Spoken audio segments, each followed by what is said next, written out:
G'day and welcome back to the channel, Ginger Ninja's Movie Reviews. I am the Ginger Ninja and these are my movie reviews. If you're new to my channel, thank you very much for tuning in, stopping by and checking it out.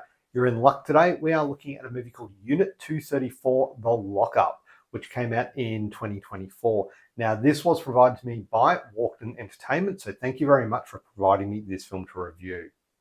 Let's get straight into it. The film was directed by Andy Tennant and stars Isabelle-Fuhrman, Jackhuston, Don Johnson, and a few more. The plot.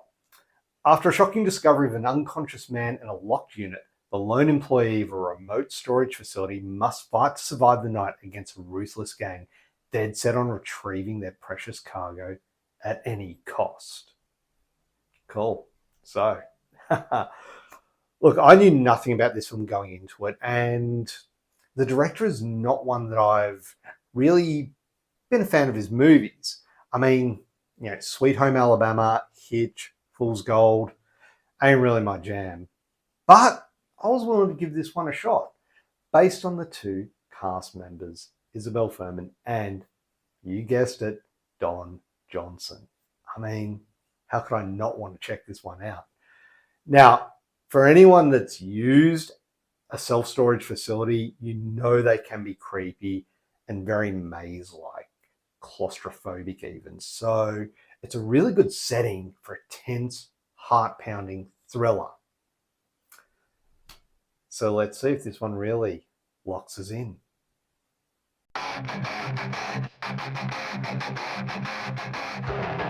Spit fire quick, Ginger Ninja with the flicks. Cuts deep like the blade in his back. Real spins, horror chill, sci-fi trips. Gold classics, dripping from apocalypse scripts. Physical media, stacking up hype. Blu-ray assassination, take a swipe. Realistic killer with adrenaline despite. Ginger Ninja slices cinema, sharp as a knife. VHS vibes, rewind to the grind. Laser disc finds hidden gems in the mind.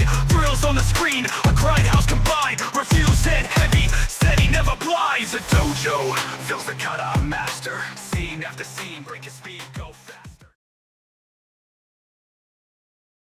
First up, the cast. Isabelle-Fuhrman absolutely carries this movie.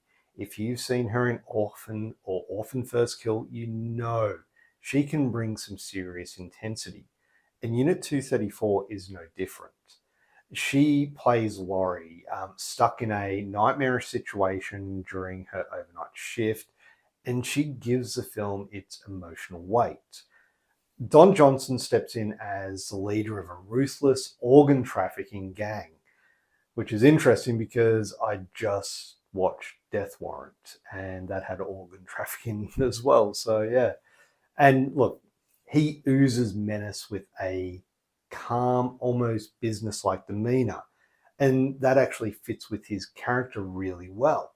Johnson's performance just adds gravitas and tension whenever he's on screen. Jackhuston. He plays Clayton, the man who wakes up in the storage unit missing a kidney, and he gives the character a haunting edge. He's disoriented when he wakes up, he's in pain, and he's caught in a situation he barely understands. But you're actually never quite sure what his deal is. There's a lot of great tension between the three leads, and it leads to a really great ending with a bit of a twist. Now on to the directing and the writing. And directing-wise, I was not sure what to expect. Andy Tennant, best known for the movies that I previously mentioned, is stepping way outside his comfort zone, and honestly, he handles the tension surprisingly well, or better than I was expecting.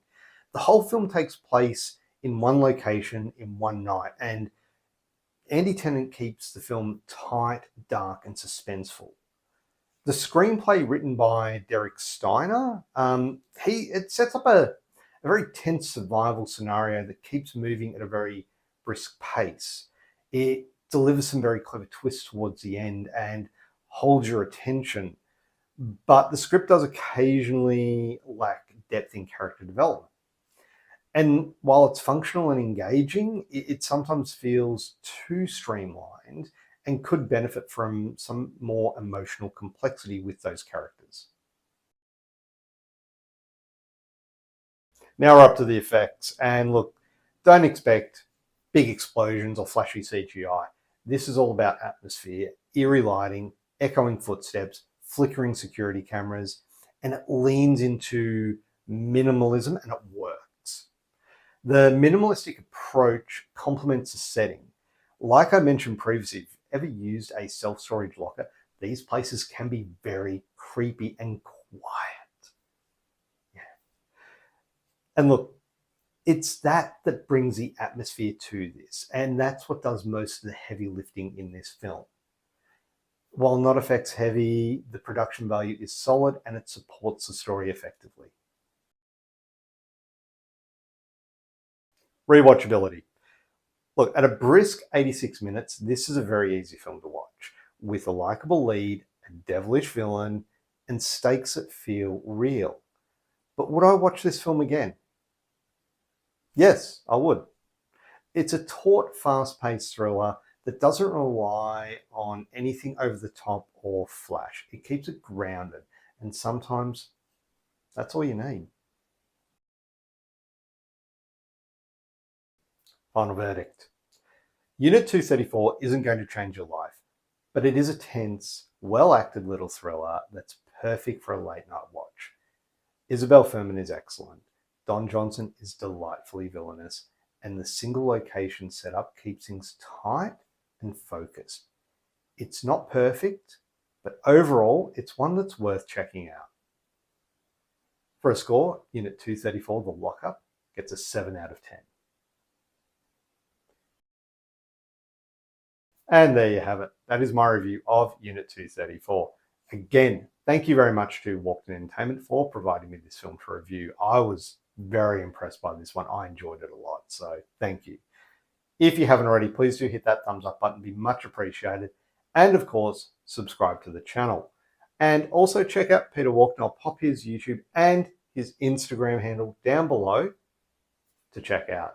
Anyway, before I dribble on too much, thank you very much for watching. Have a great day. Bye.